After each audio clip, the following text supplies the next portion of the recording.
کل زمانے پر مسلم بادشاہت آپ کی۔ الحمد لله نحمده ونستعينه ونستغفره ونؤمن به ونتوكل عليه ونعوذ بالله من شرور أنفسنا ومن سيئات أعمالنا من يهده الله فلا مضل له ومن يضلل فلا هادي له ونشهد أن لا إله إلا الله وحده لا شريك له ونشهد أن سيدنا وسندنا وحبيبنا وشفيعنا وإمامنا ومولانا محمدا عبده ورسوله صلى الله تبارك وتعالى عليه وعلى آله وأصحابه وأزواجه وذرياته وبارك وسلم تسليما كثيرا أما بعد فأعوذ بالله من الشيطان الرجيم بسم الله الرحمن الرحيم يا أيها الذين آمنوا اذكروا نعمة الله عليكم إذ جاءتكم جنود فأرسلنا عليهم ريحا وجنودا لم تروها وكان الله بما تعملون بصيرا إذ جاءوكم من فوقكم ومن أسفل منكم وإذ زاغت الأبصار وبلغت القلوب الحناجر وتظنون بالله الظنونا هنالك ابتلي المؤمنون وزلزلوا زلزالا شديدا وإذ يقول المنافقون والذين في قلوبهم مرض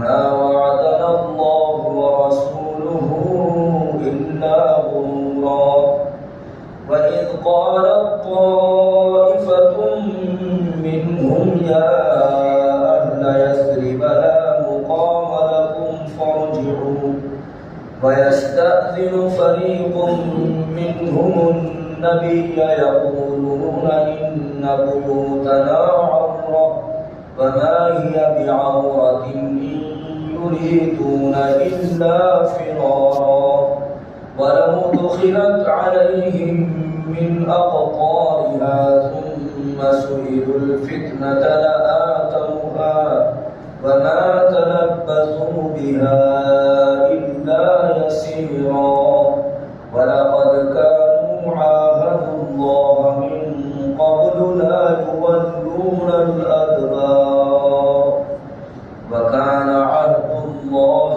مسؤولا صدق الله مولانا العلي العظيم.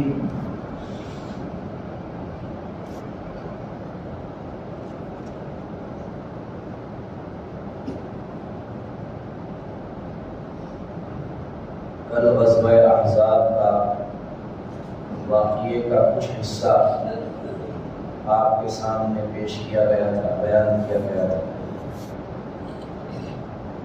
اور بات یہ بیان کی جا رہی تھی کہ حضرت سلمان فارسی رضی اللہ تعالی عنہ خندق کے جس حصے کو کھود رہے تھے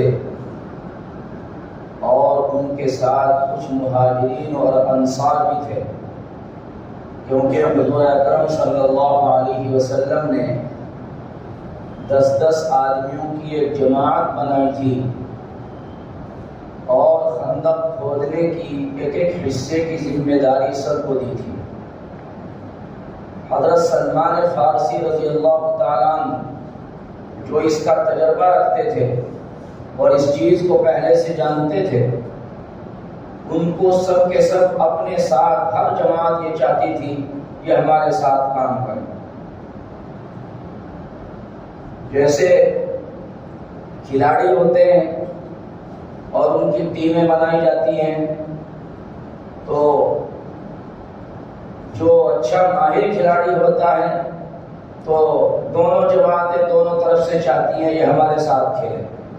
بچے بھی کھیلتے ہیں تو جو اچھا کھیلنے والا ہوتا ہے تو سب کی تمنا ہوتی ہے کہ یہ ہماری طرف کھیلے۔ حضرت سلمان فارسی رضی اللہ تعالیٰ عنہ کے بارے میں سب یہی چاہتے تھے کہ ہمارے ساتھ کام کریں۔ ایک طرح سے مسابقت پیدا ہو گئی تھی۔ نبی کریم صلی اللہ تعالیٰ علیہ وسلم کو علم ہوا، آپ نے اس وقت میں ارشاد فرمایا سلمان منا اہل البیت، سلمان ہمارے گھر والوں میں شامل ہے۔ کہاں کے ہیں حضرت سلمان فارسی رضی اللہ تعالیٰ عنہ؟ وہ ہیں فارس کے رہنے والے، اور عرب میں ان کا کوئی خاندان نہیں، کوئی اور آدمی نہیں ان کا جان پہچان والا۔ اسلام لائے، کلمہ طیبہ پڑھا، یہی کلمہ طیبہ ہے کہ جس نے سارے مسلمانوں کے ساتھ ان کو ملا دیا اور ایسی فضیلت عطا فرمائی کہ پیغمبر علیہ السلام نے بھی ارشاد فرمایا سلمان ہمارے گھر والوں میں شامل ہے۔ کتنی بڑی فضیلت کی بات ہے۔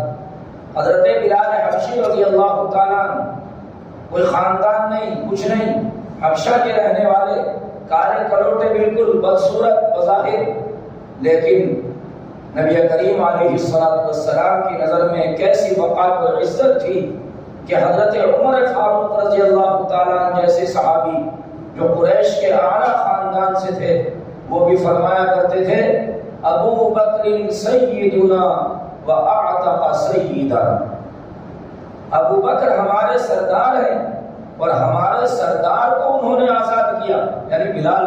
حضرت عمر بھی ان کو اپنا سردار کہتے ہیں، حضرت بلال رضی اللہ تعالیٰ۔ کیا چیز تھی کہ جو سردار ان کی زبان سے کہلوا رہی تھی؟ وہ صرف اور صرف نبی کریم علیہ السلام پر ایمان اور کلمہ طیبہ کا وہ رشتہ تھا کہ جو حضرت عمر فاروق رضی اللہ تعالیٰ جیسے عظیم المرتبہ صحابی بھی حضرت بلال رضی اللہ تعالیٰ عنہ کو اپنا سردار فرمایا۔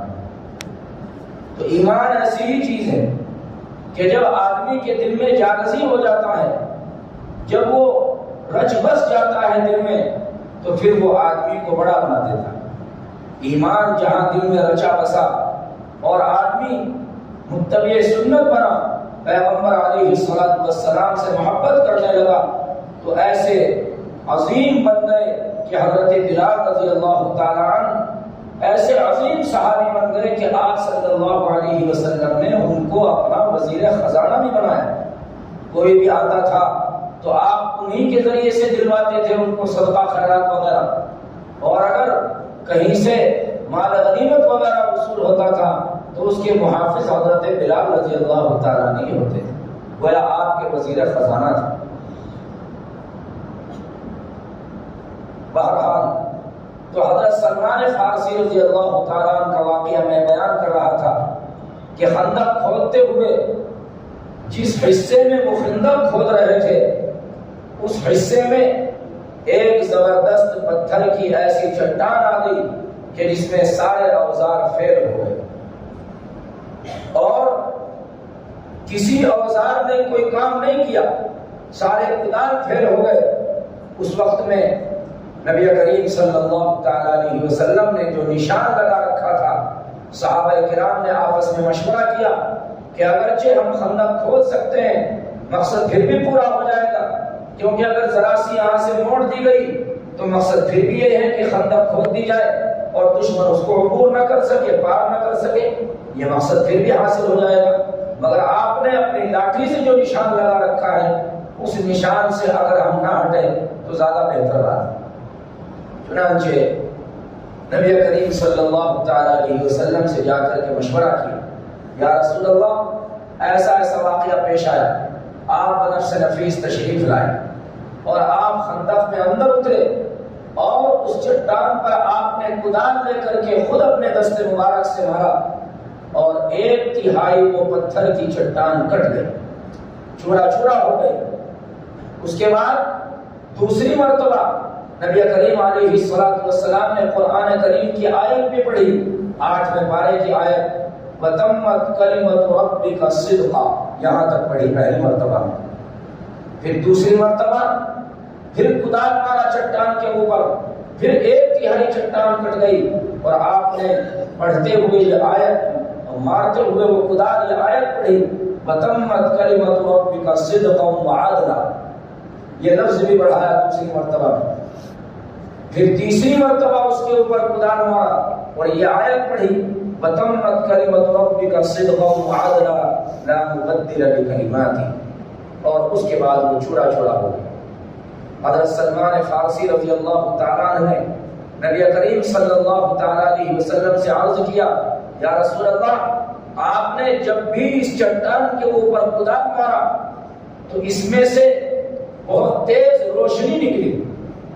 پیغمبر علیہ الصلوۃ والسلام نے فرمایا کیا تم نے بھی اس روشنی کا مشاہدہ کیا ہے؟ عرض کیا جی ہاں یا رسول اللہ میں نے بھی مشاہدہ کیا ہے۔ حضور اقدس صلی اللہ تعالی علیہ وسلم نے ارشاد فرمایا پہلی مرتبہ جب کدال میں نے اس کے اوپر مارا اور اس میں سے روشنی نکلی، وہ 1/3 چٹان کٹ گئی تو مجھے یمن کے اور کسرا کے محلات دکھائے گئے اللہ تعالیٰ کی طرف سے، اور اللہ تعالیٰ نے مجھے خوشخبری سنائی کہ تمہاری امت ان شہروں کو فتح کرے۔ پھر جب دوسری مرتبہ اس چٹان کے اوپر کدال مارا اور اس میں سے روشنی نکلی تو مجھے روم کے سرخ محلات دکھائے گئے اور مجھے جبرائیل علیہ السلام نے اللہ کی طرف سے خوشخبری سنائی کہ آپ کی امت ان روم کے محلات کو بھی فتح کرے۔ نبی کریم صلی اللہ تعالی علیہ وسلم نے صحابہ کرام سے یہ بات ارشاد فرمائی۔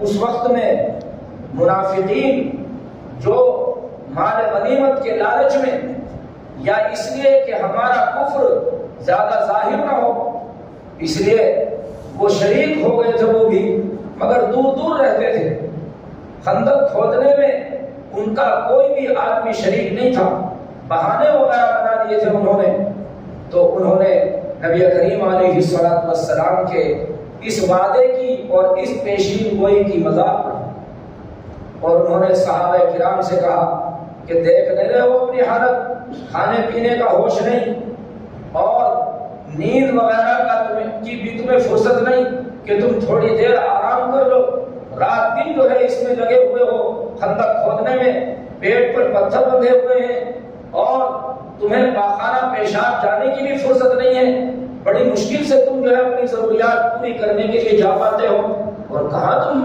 خواب دیکھ رہے ہو یمن کے اور فارس کے اور روم کے محلات کے، کیسا دھوکے کا وعدہ کیا جا رہا ہے۔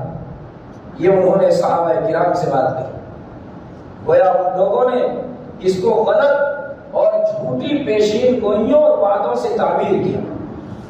اسی کو قرآن کریم کی اس آیت میں بیان کیا گیا، وَإِذْ يَقُولُ الْمُنَافِقُونَ، شروع سے میں تمام آیتوں کا ترجمہ کرتا ہوں۔ اے ایمان والو یاد کرو اللہ کا احسان اپنے اوپر جب چڑھ آئی تم پر فوجیں، فَأَرْسَلْنَا عَلَيْهِمْ رِيحًا وَجُنُودًا لَمْ تَرَوْهَا، پھر ہم نے بھیج دی ان پر ہوا۔ یہ ہوا یہاں پر نتیجہ اللہ تبارک و تعالیٰ نے جو اخیر میں واقعہ پیش آیا اس کو بیان فرمایا۔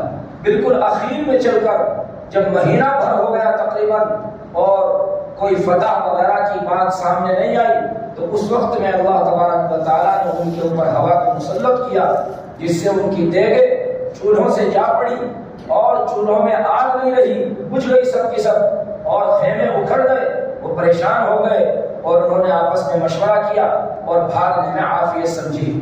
یہ بات بالکل اخیر میں واقعہ پیش آیا ہے، اللہ تعالیٰ نے اس کو شروع میں بیان فرمایا۔ پھر ہم نے بھیج دی ان پر ہوا، وَجُنُودًا لَمْ تَرَوْهَا، اور ایسی فوجیں بھیج دی جو تم نے نہیں دیکھی. یعنی فرشتوں کی فوجیں، اللہ تبارک و تعالیٰ نے فرشتوں کی فوجیں بھیجی کہ جو جنگ تو انہوں نے نہیں کی لیکن مومنوں کے دلوں کو مضبوط کرنے کے لیے صبح کے قدمی اور دلوں کو جمانے کا کام یہ فرشتے کیا کرتے تھے، اور یہ گویا مسلمانوں کا اس طرح سے تعاون کرتے تھے، دل اس سے مضبوط رہتا تھا اور پاؤں جمے رہتے تھے. اللہ تبارک و تعالیٰ کی طرف سے یہ زبردست مدد تھی مسلمانوں کی. وَكَانَ اللَّهُ بِمَا تَعْمَلُونَ بَصِيرًا، اور اللہ تبارک و تعالیٰ جو کچھ تم کرتے ہو سب کاموں کو دیکھتا بھالتا ہے.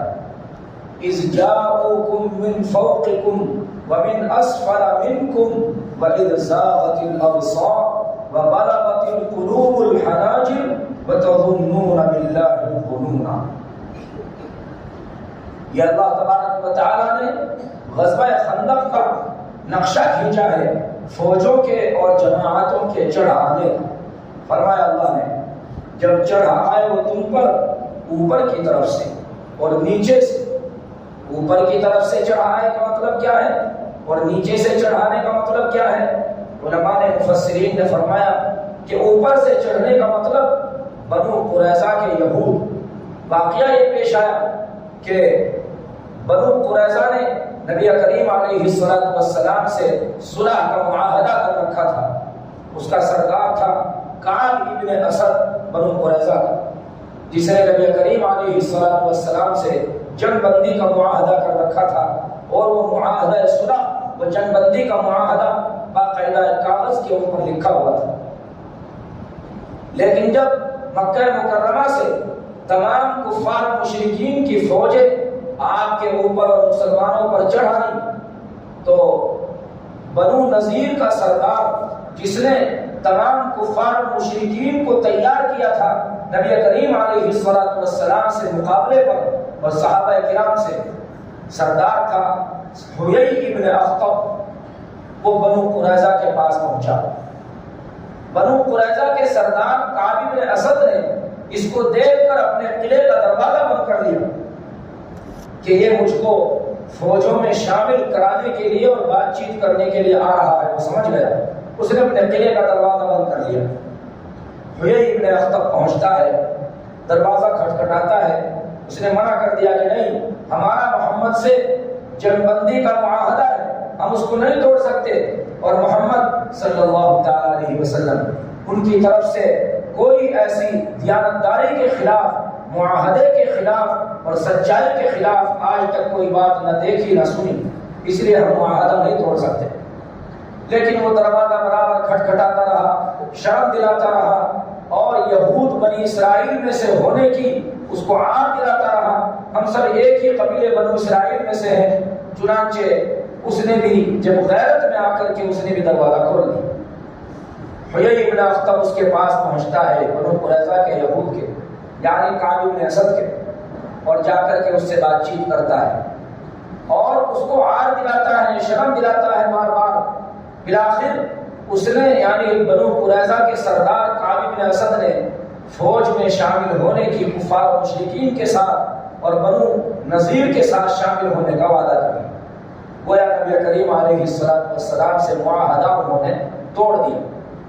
اور یہ لوگ تو باہر سے آئے تھے مقابلہ کرنے کے لیے، مگر یہ مدینے کے اندر تھے بنو قریظہ. اسی کو فرمایا گیا اذ جاءوکم من فوقکم، جبکہ چڑھ آئے وہ تم پر تمہارے اوپر کی طرف سے، یعنی مدینے کے اندر سے. مدینے کے اندر سے تم سے معاہدہ توڑ کر اور تمہارے اوپر حملے کا پلان بنا لیا بنو قریظہ نے، اور یہ معاہدہ کر لیا کہ جب تمہیں ضرورت پڑے گی تو ہمیں بتا دینا، ہم تو اپنے فوج تمہارے ساتھ بھیج دیں گے. اس طرح سے وہ اوپر سے چڑھائے. وَمِنْ أَسْفَلَ مِنْكُمْ، اور نیچے سے کفار و مشرکین چڑھ کر کے آئے، اوپر سے بنو قریظہ کے یہودی چڑھائے. وَإِذْ زَاغَتِ الْأَبْصَارُ، اس کے بعد اس کا نقشہ کھینچا ہے اللہ تبارک و تعالیٰ نے. کیا حالت تھی تمہاری اس وقت میں؟ حالت یہ تھی کہ بدلنے لگی تمہاری آنکھیں. وَبَلَغَتِ الْقُلُوبُ الْحَنَاجِرَ، اور دل گلوں تک پہنچ گئے. یعنی دل دھڑکتے تھے، ڈر رہے تھے اور دل دھڑک رہے تھے، اور دلوں کے دھڑکنے کو تعبیر کیا ہے گویا وہ گلوں کو آ گئے. مشہور ہے، بولا جاتا ہے دل کلیجے جو ہے منہ کو آنے لگے، اسی کو یہاں پر بعض نے ترجمہ یہی کیا ہے کلیجے منہ کو آنے لگے اور پہنچے دل گلوں تک. وَتَظُنُّونَ بِاللَّهِ الظُّنُونَ، اور اٹکلے مارنے لگے تم اللہ تبارک و تعالیٰ پر طرح طرح کی اٹکلیں. هُنَالِكَ ابْتُلِيَ الْمُؤْمِنُونَ، اس وقت میں مسلمانوں کو جانچا گیا. وَزُلْزِلُوا زِلْزَالًا شَدِيدًا، اور ان کو زور سے جھڑجھڑایا گیا. ظاہر بات ہے 15,000 کا لشکر یا 12,000 یا 10,000 کا لشکر چڑھا ہے پورے ساز و سامان کے ساتھ، مسلمان 3,000، اور پھر اندر سے بنو قریظہ بھی مقابلے کے لیے تیار ہو گیا اور چڑھنے کی تیاری کر لی. ایسے وقت میں کیا حال ہوا ہوگا مسلمانوں کا، کس قدر پریشانی ہوئی ہوگی. حدیث شریف میں آتا ہے نبی کریم علیہ السلام کو اور صحابہ کرام کو جب کفار اور مشرکین کے چڑھ آنے کا حال معلوم ہوا تو سب سے پہلا کلمہ جو زبان سے نکلا وہ تھا حسبنا اللہ ونعم الوکیل، اللہ تعالی ہمارے لیے کافی ہے اور وہ بہترین کارساز ہے. اس کے بعد بیان فرمایا وَإِذْ يَقُولُ الْمُنَافِقُونَ وَالَّذِينَ فِي قُلُوبِهِم مَّرَضٌ مَّا وَعَدَنَا اللَّهُ وَرَسُولُهُ إِلَّا غُرُورًا، اور جب کہنے لگے منافق اور جن کے دلوں میں روگ ہے، بیماری ہے، بیماری سے مراد یہاں پر نفاق کی بیماری، دغا بازی کی بیماری جو منافقین کے اندر تھی. کیا کہا انہوں نے؟ مَا وَعَدَنَا اللَّهُ وَرَسُولُهُ إِلَّا غُرُورًا، جو وعدہ کیا تھا ہم سے اللہ نے اور اس کے رسول نے سب دھوکہ تھا، فریب تھا. اسی کو بیان کیا گیا ہے اس واقعے میں، یا اس واقعے کی ترجمانی اسی آیت میں یہی بات ارشاد فرمائی گئی ہے کہ جب نبی کریم علیہ السلام نے صحابہ کرام سے یہ بات بتلائی تو ان منافقین نے یہ بات کہی کہ تمہاری اپنی حالت نہیں دیکھتے ہو، کیسی حالت ہے، کیسی پریشانی کا عالم ہے، کھانے پینے کا ہوش نہیں، پاخانے پیشاب کا ہوش نہیں، نیند کی فرصت نہیں، ایسی پریشانی کے عالم میں تم کو خواب دکھائے جا رہے ہیں یمن اور فارس کے محلات کے، تمہیں خواب دکھائے جا رہے ہیں سرخ رومیوں کے سرخ محلات کے. ایسے وقت میں ظاہر بات ہے کہ اگر کوئی ہمارے جیسا ہوتا تو ایمان متزلزل ہو جاتا اور نبی کریم علیہ السلام کے یا ایسے وعدوں کو اللہ کے غلط جان لیتا. ہم جیسا کمزور ایمان والا اللہ تبارک و تعالیٰ سب کا خاتمہ ایمان پر فرمائے. تو ایسے وقت میں صحابہ کرام اپنے ایمان پر جمے رہے. ان کے ایمان کا یہ امتحان تھا کہ ایک طرف یہ پریشانیاں اور ایک طرف منافقین کی دغا بازیاں اور ان کا اس طرح سے ہار دلانا، شرم دلانا، طعنہ دینا، مگر اس طعنے میں صحابہ کرام جمے رہے اور نبی کریم علیہ السلام کے وعدوں پر ان کو زبردست یقین تھا. وَإِذْ قَالَتْ طَائِفَةٌ مِّنْهُمْ يَا أَهْلَ يَثْرِبَ لَا مُقَامَ لَكُمْ فَارْجِعُوا وَيَسْتَأْذِنُ فَرِيقٌ مِّنْهُمُ النَّبِيَّ يَقُولُونَ إِنَّ بُيُوتَنَا عَوْرَةٌ وَمَا هِيَ بِعَوْرَةٍ إِن يُرِيدُونَ إِلَّا فِرَارًا. ایسے وقت میں جب خندق کھودی جا رہی تھی 6 دن میں نبی کریم علیہ السلام نے خندق کے عمل کو مکمل فرما لیا. یعنی 3.5 میل لمبی اتنی بڑی خندق، اتنی گہری اور اتنی چوڑی کہ دشمن اس کو پار نہ کر سکے. کتنی چوڑی خندق ہوگی؟ ایسی خندق نبی کریم علیہ السلام اور صحابہ کرام نے 6 دن میں کھود کر کے تیار کر. رات دن لگے رہتے تھے، کھانے کا ہوش نہیں.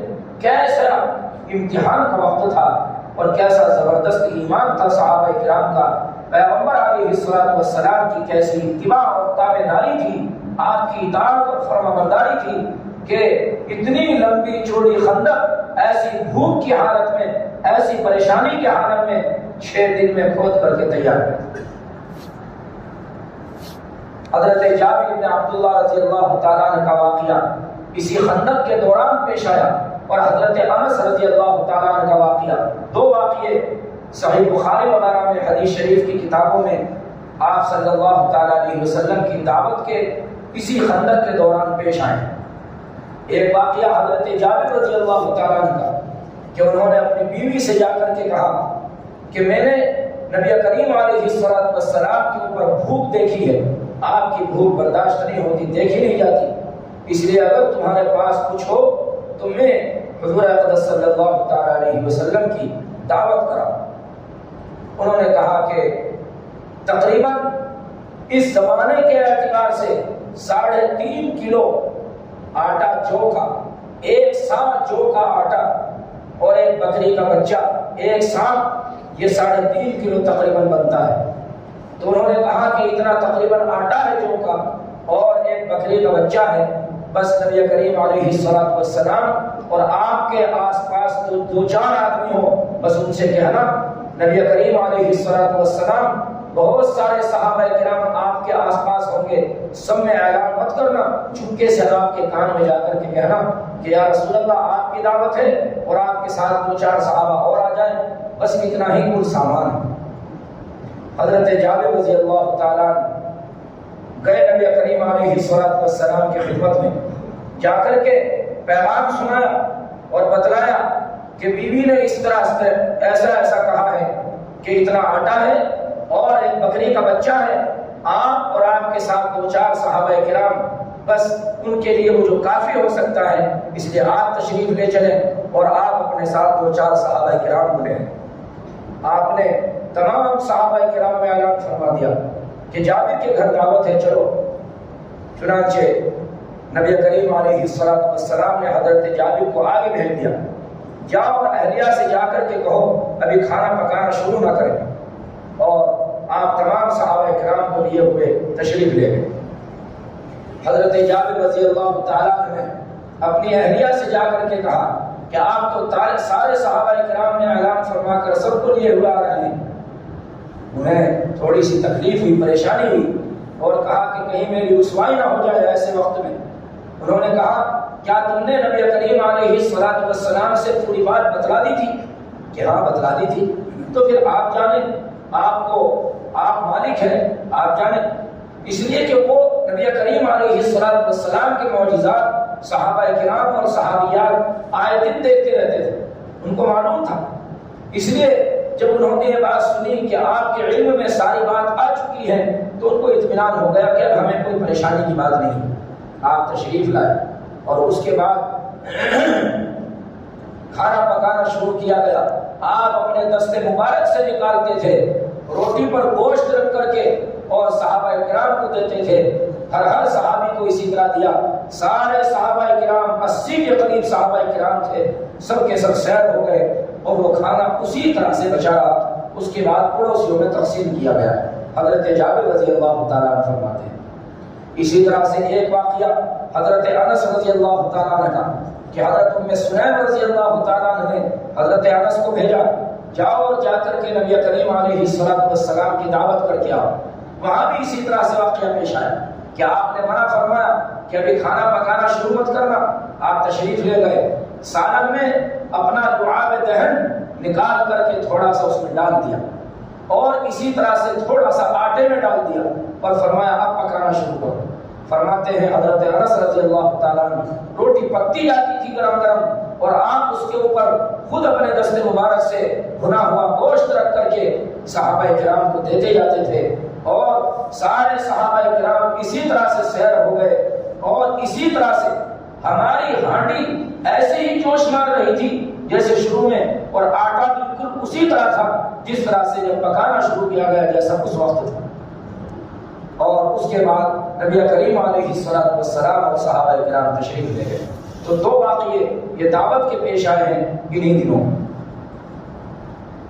فرمایا وَإِذْ قَالَتْ طَائِفَةٌ مِّنْهُمْ، ایسے موقع پر، ایسی پریشانی کے عالم میں جب نبی کریم علیہ السلام نے صحابہ کرام سے یمن اور فارس کے محلات تک پہنچنے کی پیشین گوئی فرمائی اور رومیوں کے سرخ محلات کی فتح کی خوشخبری سنائی، تو منافقین وہ تو اس کو دھوکہ سمجھ رہے تھے، وہ اس کو غلط وعدے سمجھ رہے تھے، اس لیے انہوں نے کھسکنا شروع کر دیا اور نبی کریم علیہ السلام سے جھوٹے بہانے بنانے شروع کر دیے۔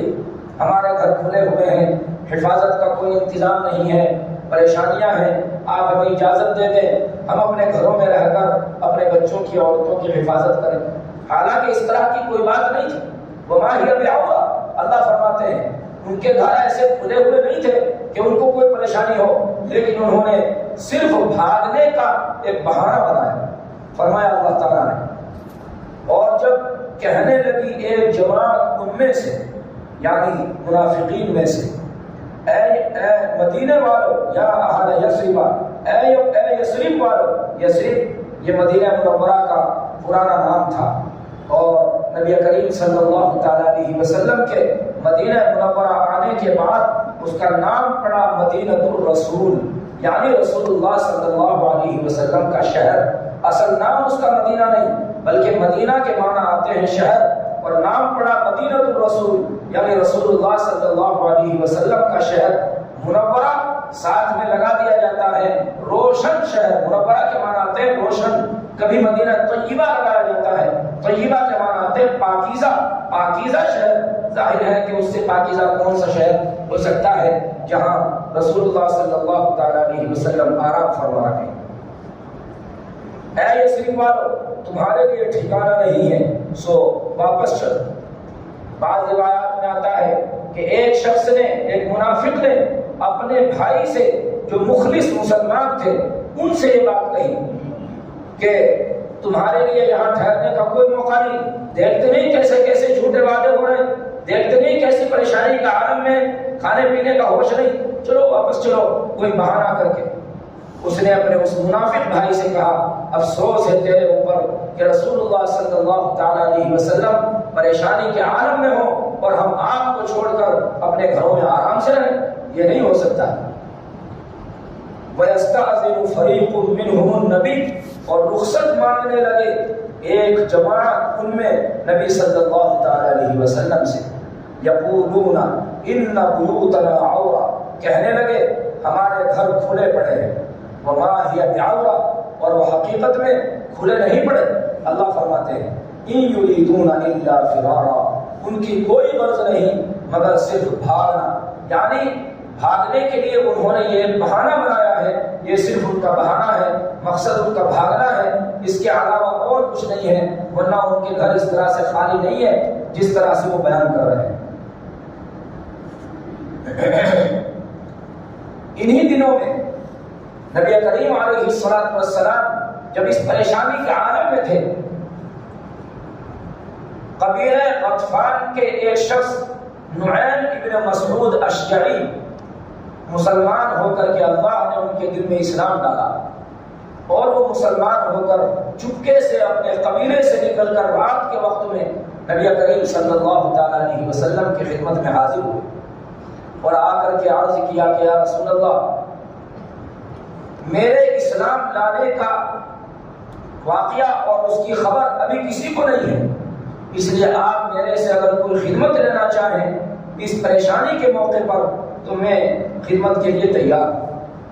آپ نے فرمایا تم کوئی بھی اگر خدمت کر سکتے ہو تو اپنے طور سے سوچو کہ کیا خدمت کر سکتے ہو۔ انہوں نے بڑے ذہین اور ہوشیار عقلمند آدمی تھے، سردار سمجھے جاتے تھے ایک قسم کے، تو انہوں نے اپنے ذہن میں ایک پلان بنایا کہ ان میں کسی طرح سے بنو قریظہ جو انہوں نے مدد کا وعدہ کر لیا اور انہوں نے کہہ دیا کہ جب ضرورت پڑے تو ہمیں بتلانا تو ہم تمہاری مدد کریں گے اور اپنی فوج تمہارے پاس بھیج دیں گے، ان میں کسی طرح سے پھوٹ ڈالنی چاہیے۔ چنانچہ حضور اقدس صلی اللہ تعالیٰ علیہ وسلم سے اجازت لی، یا رسول اللہ میں واپس جاتا ہوں لیکن مجھے آپ کچھ بھی کہنے کی اجازت دے دیجیے، اگر مجھے آپ کی نعوذ باللہ تھوڑی بہت برائی کرنی پڑے آپ مجھے اس کی اجازت دے دیں۔ آپ نے اجازت دے دی، ٹھیک ہے جاؤ تم اپنے طریقے سے اپنی ہوشیاری سے کچھ بھی کام کرو اور ہماری طرف سے اجازت ہے۔ اس کے بعد بنو قریظہ کے سردار کعب بن اسد کے پاس پہنچے نعیم بن مسعود اشجعی اور جا کر کے کہا کہ تم جانتے ہو تم یہاں پر مدینے میں رہتے ہو، تم نے بہت غلط کیا جو تم نے ان کے ساتھ مدد کا وعدہ کر لیا اور محمد سے اپنا تم نے رشتہ توڑ لیا، اپنا معاہدہ توڑ دیا، بہت غلط کیا، تم مدینے میں آباد ہو، یہ لوگ جو ہیں تمہیں چھوڑ کر بھاگ جائیں گے۔ ان کی چاہے شکست ہو یا فتح ہو تمہیں چھوڑ کر بھاگ جائیں گے، تم یہاں اکیلے رہ جاؤ گے تو تم محمد کا ان کے ساتھیوں کا مقابلہ کیسے کرو؟ اس لیے تم نے بہت غلط کیا جو یہ کام کیا۔ اب اس کا ایک ہی طریقہ ہے، اس کو بھی افسوس ہوا، لیکن اس نے کہا کہ اب اس کا کیا طریقہ ہونا چاہیے؟ تو نعیم بن مسعود نے کہا کہ اس کا طریقہ یہ ہے کہ تم لوگ ان کفار ان قریش سے 20 آدمی مانگو کہ تم اپنے 20 آدمی ہمارے پاس گروی رکھو، کہیں ایسا نہ ہو کہ تم ہمیں چھوڑ کر بھاگ جاؤ، کم از کم اپنے 20 آدمیوں کی وجہ سے ہمیں چھوڑ کر نہیں بھاگیں گے اکیلے، بلکہ ہماری مدد کریں۔ تو انہوں نے کہا کہ بہت اچھا مشورہ ہے، ان کی بات سمجھ میں آ گئی۔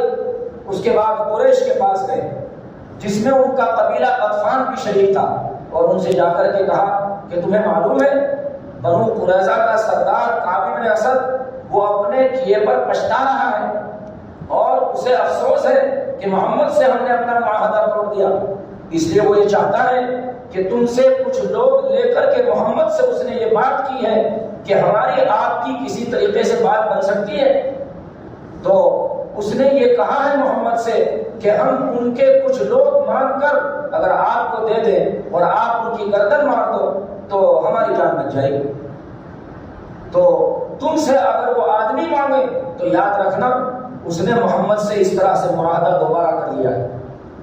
نعیم بن مسعود نے جب ان سے یہ بات کہی، ان کی بات سمجھ میں آئی کہ چلو دیکھیں گے، اگر ہم سے آدمی مانگیں گے تو ہم سمجھ جائیں گے کہ انہوں نے ہم سے معاہدہ توڑ کر محمد سے ساز باز کر لی۔ تھوڑے 2-4 روز کے بعد ابو سفیان جو تمام پوری فوج کا سردار تھا، اس نے بنو قریظہ کے پاس اطلاع بھجوائی کہ ہمارا سامان بھی ختم ہو رہا ہے اور ہماری قوت بھی کم پڑ رہی ہے، تکان بہت زیادہ ہونے لگا ہے، اس لیے تم اپنے فوج سے ہماری مدد کرو۔ کعب بن اسد نے کہا کہ نہیں، ہم اس طرح سے اپنی فوج سے مدد نہیں کر سکتے، ہم تو اکیلے پڑ جائیں گے، تم بھاگ جاؤ گے، اپنے 20 آدمی ہمیں دو تو ہم تمہاری مدد کریں۔ قریش سمجھ گئے کہ نعیم بن مسعود نے ہم سے جو بات کہی تھی وہ بات بالکل سچی ہے، 20 آدمی ہمارے لے کر محمد کو دے دیں گے، وہ ان کی گردن مار دیں گے، قتل کر دیں گے، اور ان کا معاہدہ دستور رہے گا اور ہم جو ہے وہ اکیلے پڑ جائیں۔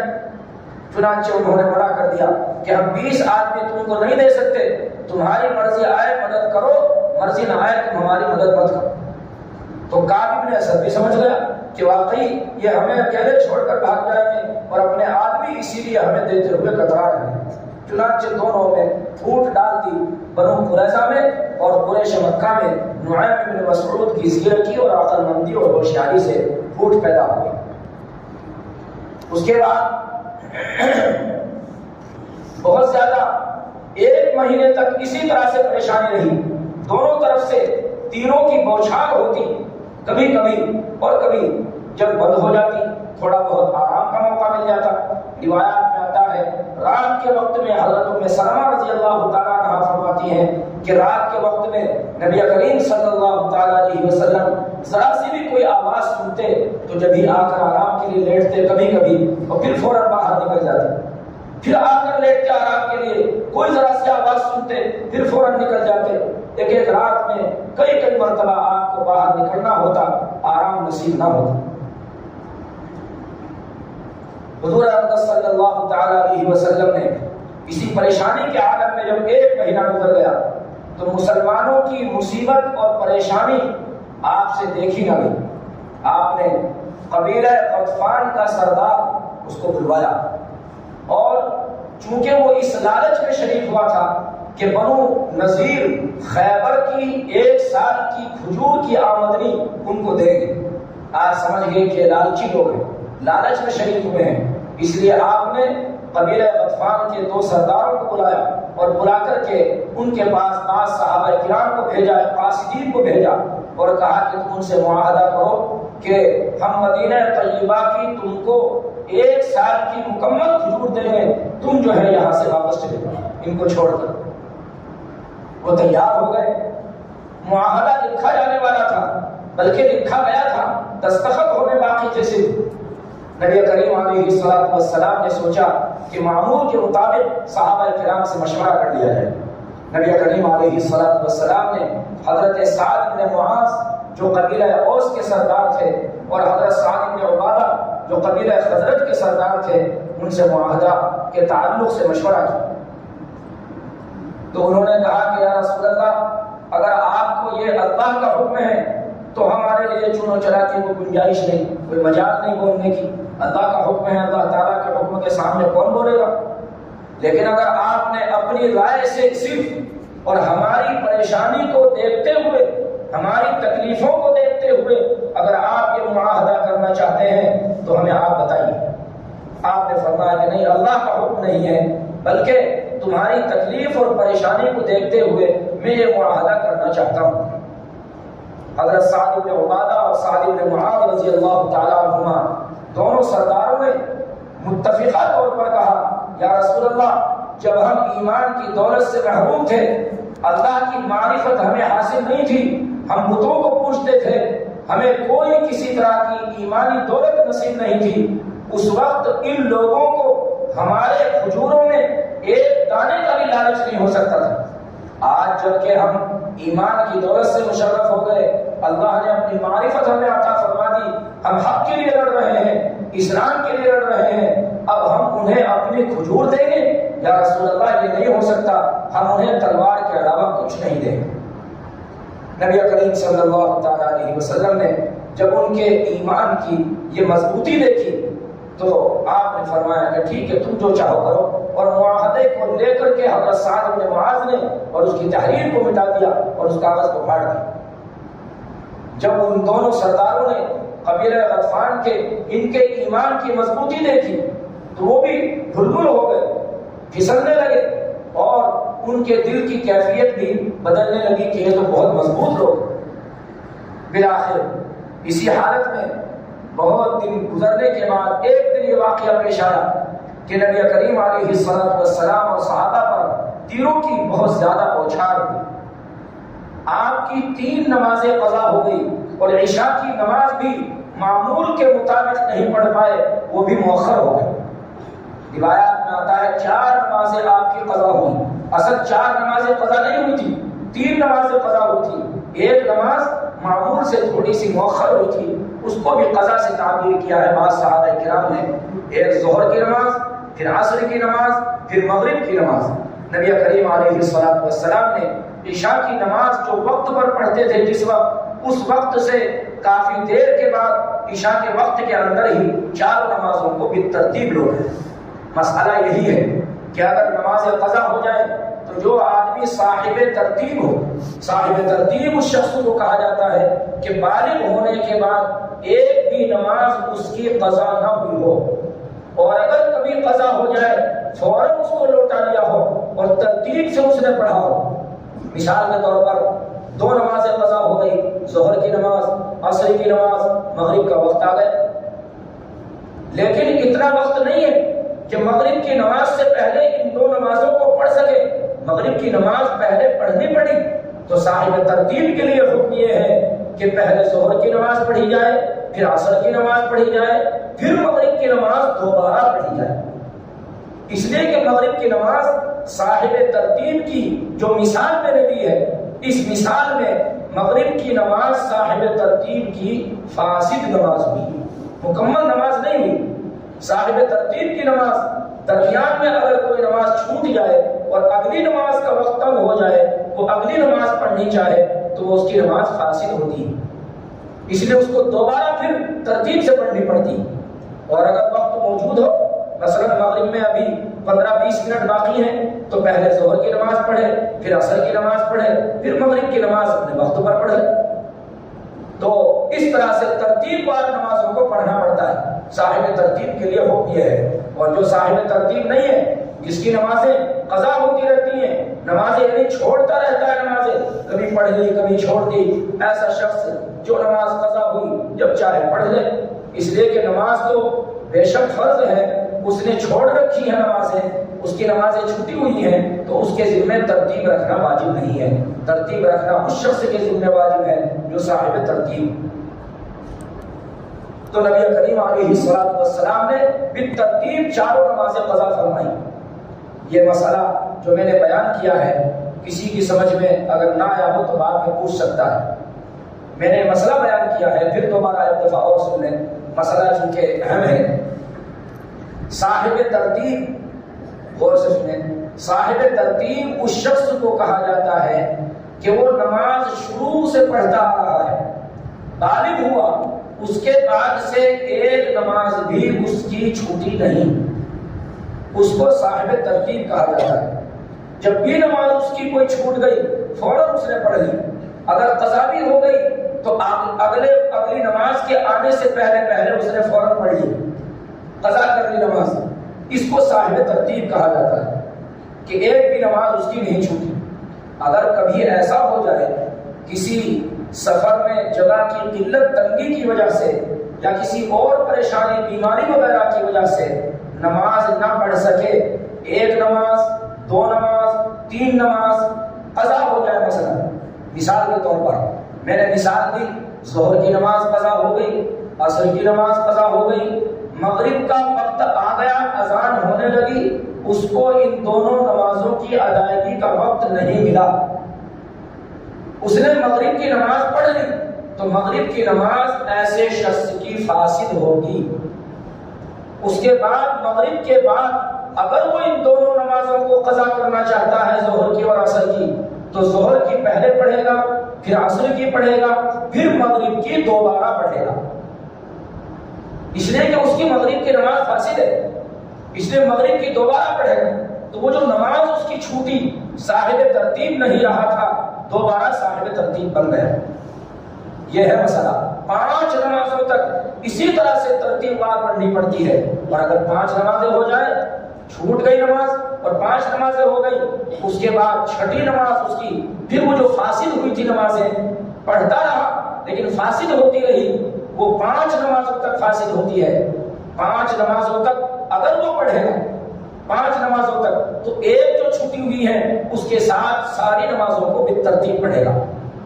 مثلا ظہر کی، پھر سمجھ لیں تو ظہر کی نماز، ایک نماز چھٹی قضا ہوئی، اس نے یاد نہیں رہا، اس کو میں دوسری مثال سے سمجھاتا ہوں، یاد نہیں رہا اس کو، ظہر کی نماز تیری چھوٹ گئی، عصر کی نماز پڑھ لی، اب اسے یاد آیا وہ تیری تو ظہر کی نماز چھوٹ گئی، مگر پھر وہ ظہر کی نماز نہیں پڑھ پایا کسی کام کی مشغولی کی وجہ سے، یا کام سوچا تھا ابھی پڑھ لوں گا پھر بھول گیا، مغرب کی نماز آ گئی، پھر عشاء کی نماز آ گئی، پھر فجر کی نماز آ گئی، چاروں نمازیں اس کی فاسد ہو گئی، عصر کی نماز بھی فاسد، مغرب کی بھی فاسد، عشاء کی بھی فاسد، فجر کی بھی فاسد۔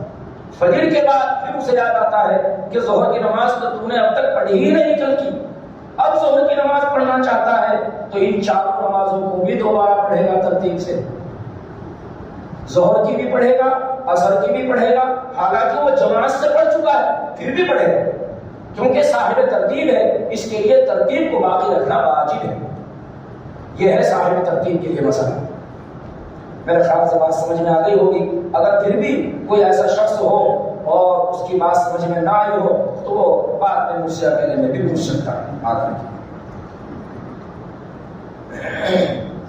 وقت بہت زیادہ ہو گیا ہے، میں یہیں پر اپنی بات کو ختم کرتا ہوں۔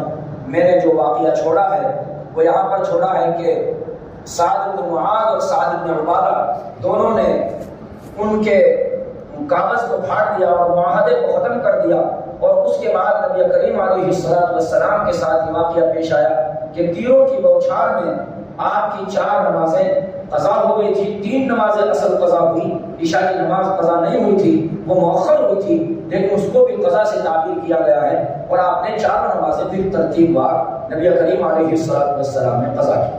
باقی واقعہ انشاءاللہ تعالی کل بیان کیا جائے گا۔ اللہ تبارک و تعالی ہم سب کو کہنے سننے سے زیادہ عمل کی توفیق نصیب فرمائے، اور اللہ تعالی ایمان کی مضبوطی ہم سب کو نصیب فرمائے۔ وآخر دعوانا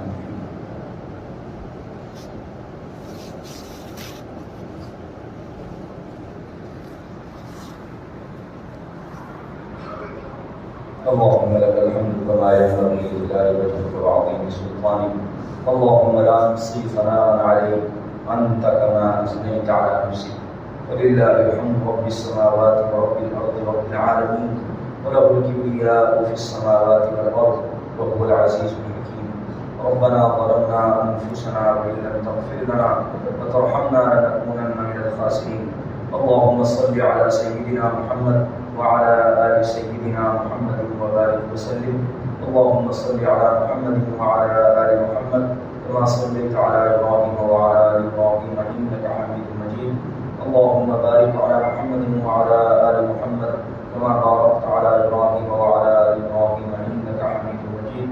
اللهم ترحم على محمد وعلى آل محمد كما ترحمت على إبراهيم وعلى آل إبراهيم إنك حميد مجيد.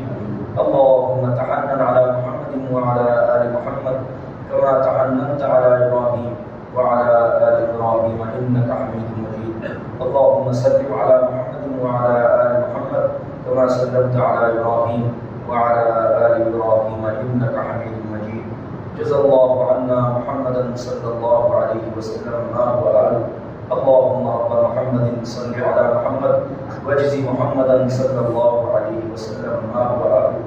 اللهم صل على محمد عبدك ورسولك وصل على المؤمنين والمؤمنات والمسلمين والمسلمات. اے اللہ ہم سب کے گناہوں کو معاف فرما، خطا قصوروں سے درگزر فرما، کوتاہیوں سے صرف نظر فرما. اے اللہ ہم آپ کے گنہگار بندے ہیں، نافرمان ہیں. اے اللہ سر سے پاؤں تک گناہوں میں ڈوبے ہوئے ہیں. اے اللہ الہ العالمین ہمارے نام اعمال میں کوئی نیکی نہیں. اے اللہ گناہ ہی گناہ ہے، نام اعمال سیاہ ہے. اے اللہ آپ غفور الرحیم ہیں، آپ غفار الذنوب ہیں. اے اللہ ہمارے گناہوں کو معاف فرما، نام اعمال کو پاک صاف فرما. ہر گناہ کے بدلے میں نیکی عطا فرما. اے اللہ ہر گناہ کے بدلے میں نیکی عطا فرما. اے اللہ آپ کا کچھ نہیں بگڑے گا اور ہمارا مقصد ہمارا کام بن جائے گا. اے اللہ ہم سے راضی ہو جا، اپنی خوشنودی اور رضا عطا فرما، اپنی ناراضگی سے حفاظت فرما، اپنے غضب سے، اپنے غصے سے، اپنے عذاب سے ہم سب کی حفاظت فرما. اے اللہ اپنے عذاب سے ہم سب کی حفاظت فرما، اپنے غضب سے حفاظت فرما. کیا اس تمنا پوری فرما، ہم سب کی ہر پریشانی کو دور فرما. اے اللہ ہر ایک کی مشکل کو آسان فرما. بہت سے بھائی دعاؤں کے لیے کہتے رہتے ہیں کہ امید رکھتے ہیں. اللہ ہم سب کی جائز مرادوں کو پورا فرما، جائز تمناؤں کو پورا فرما. اے اللہ اس محفل میں جو شریک ہیں، تفسیر قرآن کی محفل ہے، اے اللہ تو سب کے اوپر اے اللہ اپنے کرم کی اور محبت اور پیار کی شفقت کی نظر ڈال دے. اے اللہ سب کے اوپر اے اللہ مرد عورتوں پر سب کے اوپر اپنی پیار کی نظر ڈال دے، اپنے کرم کی نظر ڈال دے. ہم سب کے ساتھ اپنے کرم کا اور رحم کا معاملہ فرما. اے اللہ مغفرت کی بھی عطا فرما، اپنے رحم اور کرم کے بھی ہمیں عطا فرما. ہمارے گھروں میں خیر و برکت عطا فرما. ہر پریشانی سے، تکلیف سے، مصیبت سے، حادثے سے ہم سب کی حفاظت فرما. بے اولادوں کو نیک اولاد عطا فرما، اور جن کو آپ نے اولاد عطا فرما رکھی ہے ان کی اولاد کو ان کی آنکھوں کی ٹھنڈک بنا. اے اللہ ہماری دعاؤں کو آقا علیہ السلام کی محبت کے طفیل اور محض اپنے فضل و کرم سے قبول فرما. ربنا تقبل منا انك انت السميع العليم وتب علينا انك انت التواب الرحيم. وصلى الله تعالى وسلم على خير خلقه محمد وعلى اله واصحابه وازواجه وذرياته واهل بيته ومحبيه اجمعين برحمتك يا ارحم الراحمين. والحمد